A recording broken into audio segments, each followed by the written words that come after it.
추수감사주의를 맞이하여 지난 1년 동안 우리의 삶을 인도해 주신 우리 하나님께 감사를 올려드리는 우리 성도님들 되시기를 간절히 축복합니다. 우리는 절기를 지키지만 때로는 그 절기가 어떤 의미인지 깊이 생각하지 못하고 지나갈 때가 너무나 많이 있습니다. 특별히 추수감사절을 요즘 맞이할 때마다 드는 생각은 이 절기가 감사의 절기라기보다는 마치 소비의 절기로 여겨지는 것을 보게 됩니다. 미국 소비의 한 20% 정도가 이 추수감사절을 전후해서 사용되어진다고 합니다. 그래서 이때에 얼마나 많이 소비하였는가가 사람들에게는 많은 관심사가 되어지고 또한 그것을 통해서 올 한 해의 경기가 어땠는지를 또 평가하는 잣대가 됩니다. 그러다 보니까요, 이 추수감사절이 이제는 다른 사람들의 소비를 촉진시키고 어떻게 하면 물건을 하나 더 팔 수 있을까, 이런 의미를 가지는 절기로 바뀌어져 가고 있는 것 같습니다. 그래서 오늘 다시 한번 이 추수감사절의 의미가 우리에게 무엇인지 다시 한번 그 유래를 통해서 우리가 의미를 좀 더 살펴보고자 합니다. 성경에는 정확히 추수감사절이라는 절기가 등장하지는 않습니다. 이제 그와 비슷한 절기로 추수 후에 초막절이라 하여 이제 지키던 그런 절기가 있었지. 추수감사절은 엄밀히 말하자면 미국에서 시작된 그러한 절기입니다. 마치 우리가 요즘 사도행전을 통해서 초대교회 교인들의 모습을 보듯이 박해를 받던 초대교인들이 예루살렘을 떠나 사마리아와 온 유대 땅으로 흩어져 가듯이 1620년에 영국에서 이제 종교적 박해를 받던 청교도들이 이제 배를 타고 이제 미국으로 떠나오게 됩니다. 그래서 윌리엄 브루스터라는 그런 지도자의 그 지휘 아래 102명이지요. 102명이 아주 유명한 배입니다. 다들 기억하실 텐데요. 메이플라워를 타고 이제 그 매사추세츠 폴리머스라는 곳에 이제 도착을 해서 예배를 드리게 되지요. 그런데 여러분 11월에 도착을 하였습니다. 여러분 11월은 어떤 때입니까? 이제 추수의 때가 다 지나가고 씨를 뿌릴 수 있는 때가 아닙니다. 거기다가요 북쪽 매사추세츠는 땅이 또한 열악합니다. 겨울이 일찍 다가오지요. 그러니까 11월은 겨울을 준비하는 때이지 곡식을 뿌리고 열매 맺을 때가 아니었습니다. 그래서 이들은요 집을 짓고 거기서 겨울 준비를 하느라고 많은 어려움을 경험해야 되었습니다. 그러다가 또 그 중에 한 반 정도의 사람들이 생명을 여러 가지 질병과 또 악조건 때문에 생명을 잃게 되지요. 이런 모습을 지켜보던 그 인디안 추장이 이제 와서 그들에게 그 다음 해에 옥수수 짓는 법과 또한 여러 가지 이제 농작물을 경작할 수 있는 노하우를 전수를 해줍니다. 이제 그것을 통하여 그곳에 도착했던 사람들이요 정착하고 그에서 농사를 짓습니다. 그리고는 1621년 11월에 이제 그 해에 추수한 것들을 가지고 하나님께 예배를 드리는 그러한 절기가 이제 선포가 되었지요. 그리고 그 이후에 이제 3년 후에 이제 공식적으로 이제 그 지역적으로 국가적으로 또 이제 주별로 이렇게 추수감사절을 선포하고 국민이 지킬 수 있도록 그렇게 하는 절기가 되었습니다. 그리고 그 절기가 지금까지 우리가 함께 지키고 있는 추수감사절이 되지요. 그 추수감사절을 공식적으로 선포하는 그 선언문은 이렇게 기록하고 있습니다. 제가 읽어드릴 테니까요 잘 들어보시길 바랍니다. 위대하신 하나님 아버지께서 금년에 우리에게 옥수수와 밀과 강낭콩과 과일과 채소를 풍성히 내려주셨고 또한 사냥감이 풍성한 날고기와 조개가 있는 바다를 주셨도다. 또한 우리를 야만족의 밥이 되지 않도록 보호해 주셨고 흑사병과 각종 질병에서도 목숨을 지켜주셨으며 또 우리에게 양심을 따라서 주님을 섬길 수 있는 자유를 부여해 주셨도다. 그러므로 이제 그대들의 행정관인 나는 그대들 순례자들 모두 즉 그대들의 아내와 어린 자식들이 그대들의 회합처에 모이되 그대들의 언덕에서 오전 9시와 12시 사이에 우리 주님 나신 후 1623년 곧 그대들의 순례자 일행이 그대들의 터전에 상륙한 지 제3년의 11월 29일 목요일에 거기서 그대들의 목사님에게 말씀을 들으며 이 모든 축복을 인하여 전능하신 하나님께 감사드릴 것을 선포하노라 라는 선포문과 함께 시작된 추수감사절이 지금 우리가 지키고 있는 추수감사절이 되었습니다. 추수감사절의 의미는 그렇습니다. 믿음을 지키기 위해 가졌던 인내와 연단과 소망 가운데 이루어진 일이었고, 감사는 그냥 단순한 감사를 넘어서 환난을 지나온 이들에게 하나님을 향한 신앙의 고백이었다는 것입니다. 그런데 오늘날 우리 추수감사절의 의미가 퇴색해져가는 것을 보면서 우리 스스로가 다시 한번 감사의 의미를 더욱더 새겨보아야 할 것이고, 또 우리의 자녀들에게 또 우리의 후손들에게 이 감사의 절기의 의미가 무엇인지를 우리가 또한 바로 알려주어야 할 것입니다. 저는 오늘 우리가 읽은 말씀을 통해서 감사와 함께 말씀을 나누고자 합니다. 우리는 바울과 함께 계속 터키 지역을 함께 여행을 하고 있습니다. 지난주는 어디에 다녀오셨지요? 지난주에 어디에 다녀오셨는지 기억이 나십니까? 지난주 우리는 이고니온이라는 지역을 함께 거두었습니다. 보시면 아시듯이 이제 이고니온에서 이제 떠난 그 바울은 이제 더베를 거쳐 오늘의 말씀에 읽었던 루스드라에서 이제 말씀을 전하게 됩니다. 다른 곳에서는 좀 다른 일이 이 루스드라에서는 일어나게 됩니다. 이곳에 일어났던 일을 오늘 말씀을 이렇게 적고 있는데요. 우리 함께 읽어보겠습니다. 준비 시작.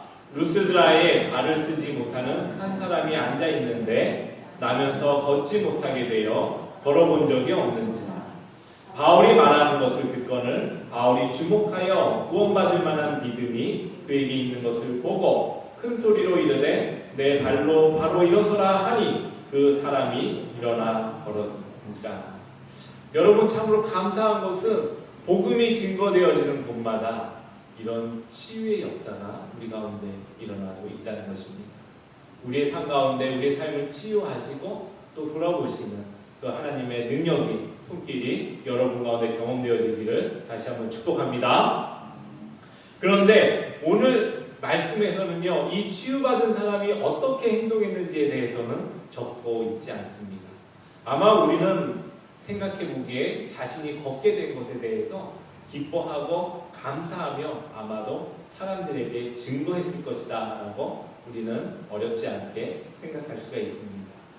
오히려 그 치유받은 사람이 아니라 그 주변에 함께 그 일을 보았던 사람들의 반응을 오늘 성경은 기록하고 있습니다.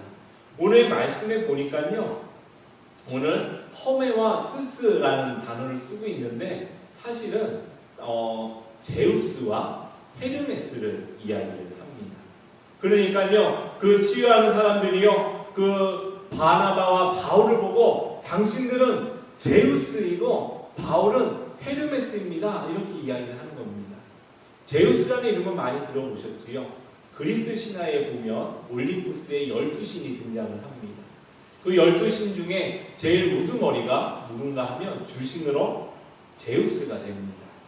그리고요, 제우스에게는 또한 제우스의 아들이 몇이 있는데 그 가운데 헤르메스가 이 제우스의 여러 가지 일들을 전하는 그런 전령으로 행동하게 됩니다.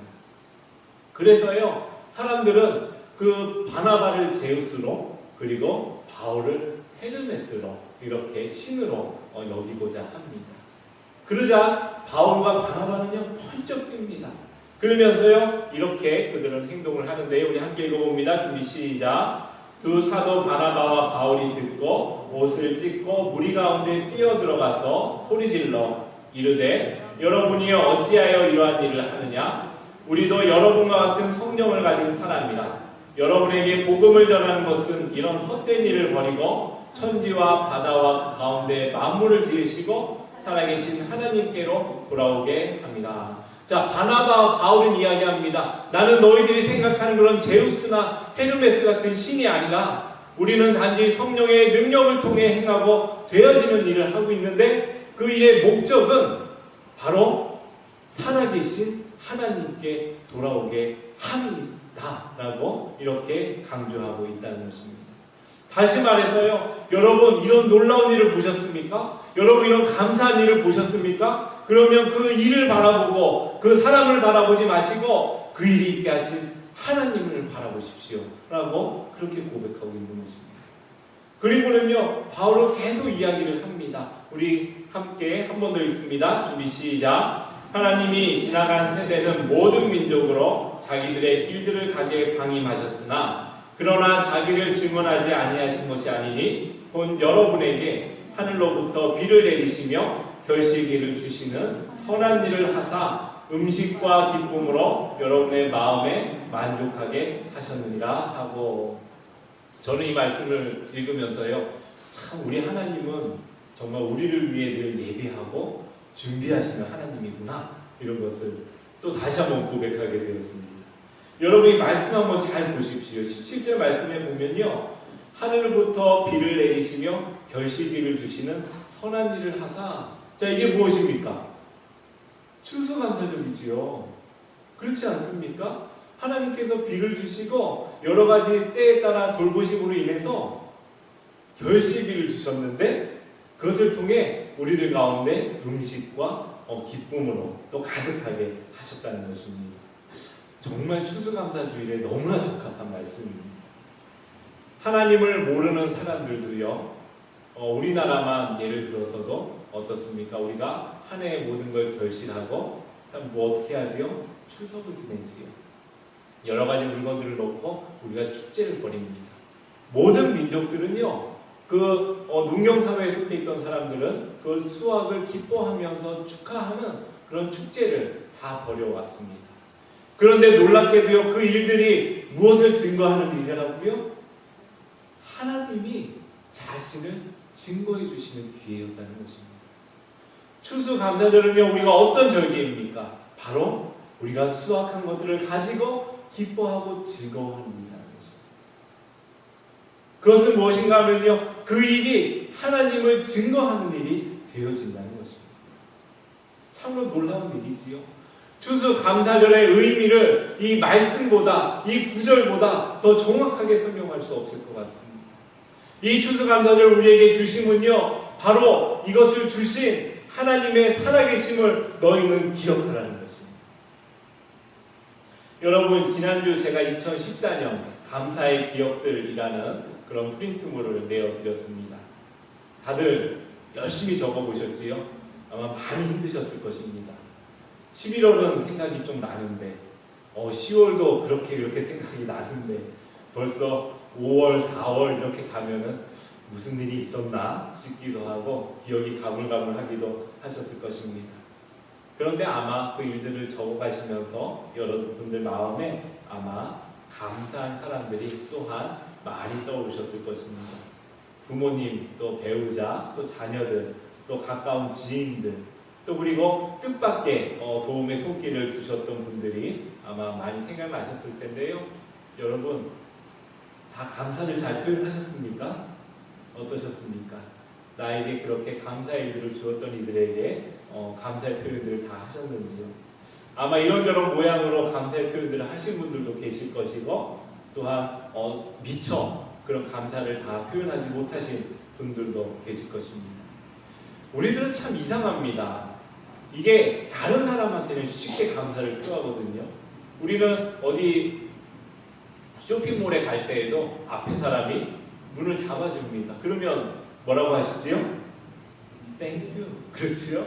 감사합니다. 우리는 아주 쉽게 이야기를 합니다. 또 그리고 어떤 가게를 방문하면 이제 그 가게 하시는 분들은 어떻게 이야기하십니까? 손님이 오면 어떠세요?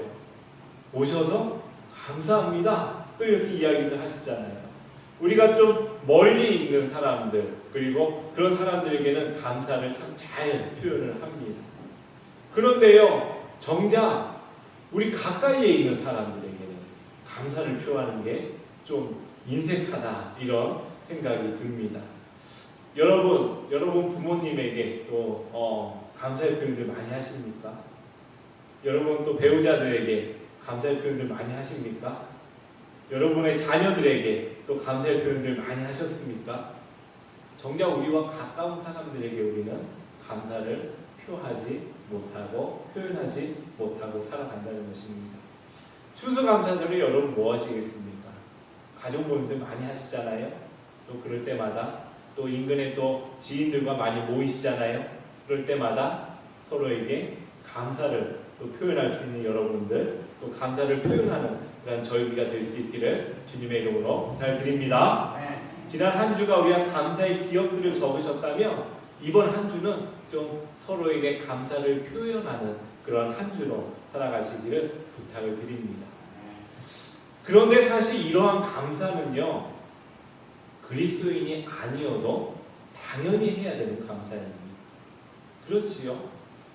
감사한 일에 대해서 상대방에 감사하는 것은요, 굉장히 지극하고 당연한 일입니다.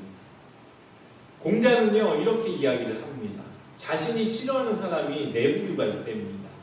그런데 첫 번째는 누군가 하면 타인의 실패를 기뻐하는 사람이랍니다. 그리고 두 번째는요, 윗사람을 헐뜯는 사람 앞에서 맞장구 치고 뒤에서 욕하는 사람이 됩니다.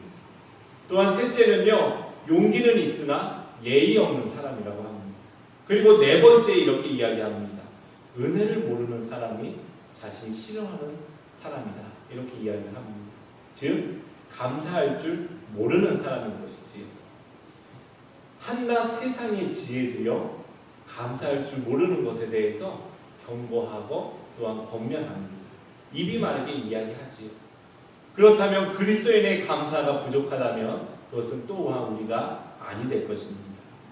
그런데 그리스도인에게는 감사가 좀 다르다는 것입니다. 세상 사람과 똑같이 감사한다면 그 감사의 의미가 어디에 있을까요? 그리스도인에게만 있는 감사의 의미가 있을 텐데 그것은 단순히 감사를 표하는 것이 아니라 그 감사의 근원이 되시는 분을 믿고 인정하며 감사한다는 것입니다.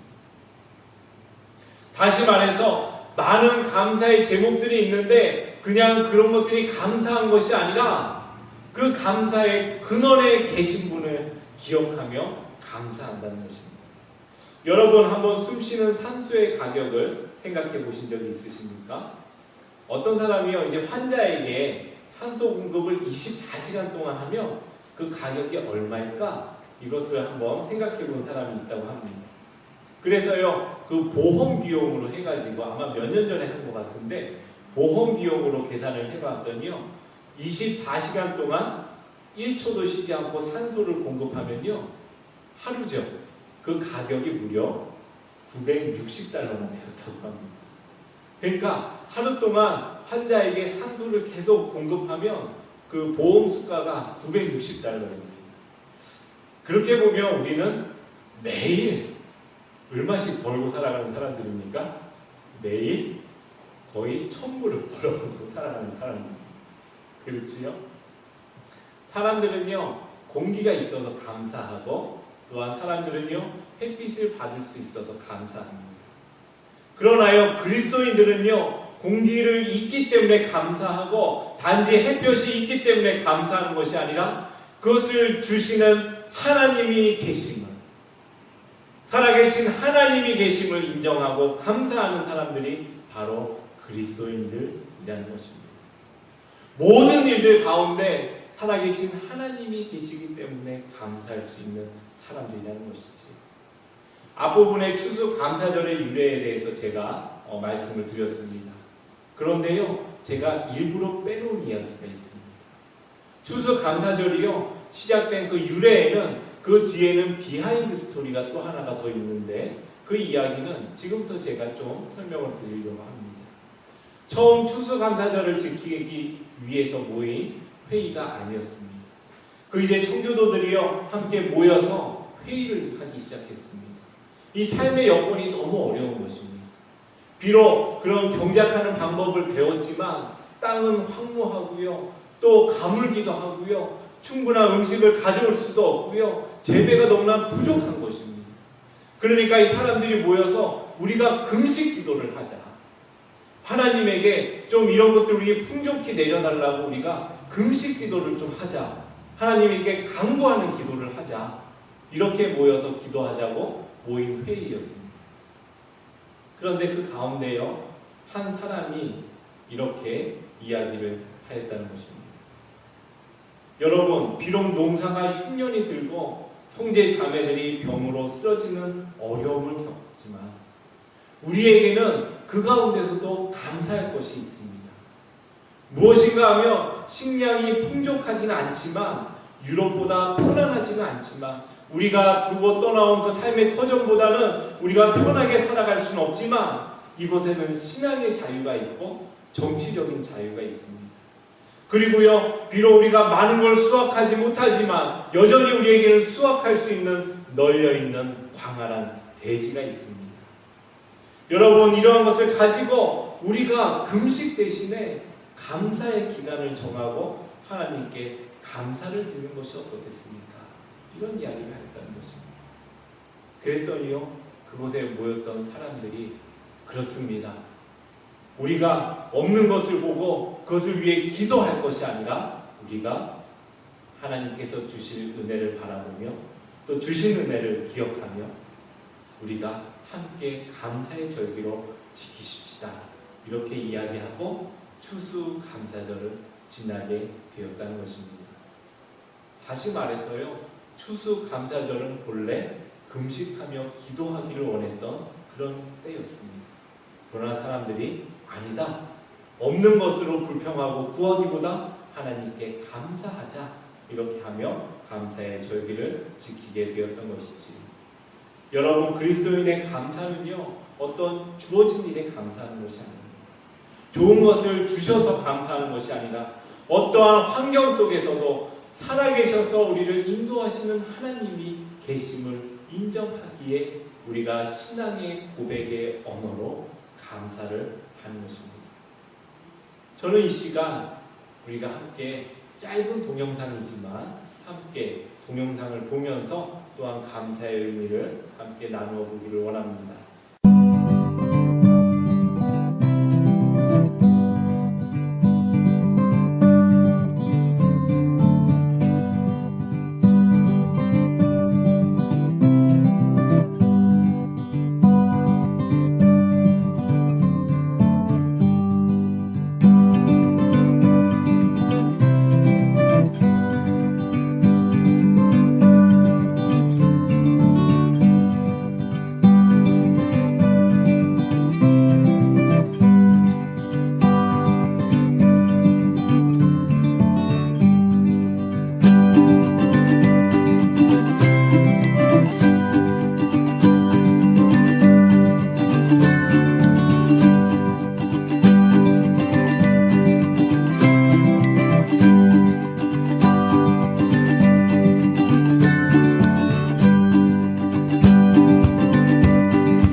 여러분, 우리의 감사는요, 하나님을 발견하는 것입니다. 우리의 모든 일들 가운데 하나님께서 일하고 계시고 하나님께서 인도하고 계시고 하나님이 함께하고 계심을 발견하는 것이 바로 감사라는 것입니다. 그 감사의 의미를 다시 한번 새기며 살아계신 하나님을 인정하며 살아가는 여러분 되시기를 간절히 축복합니다.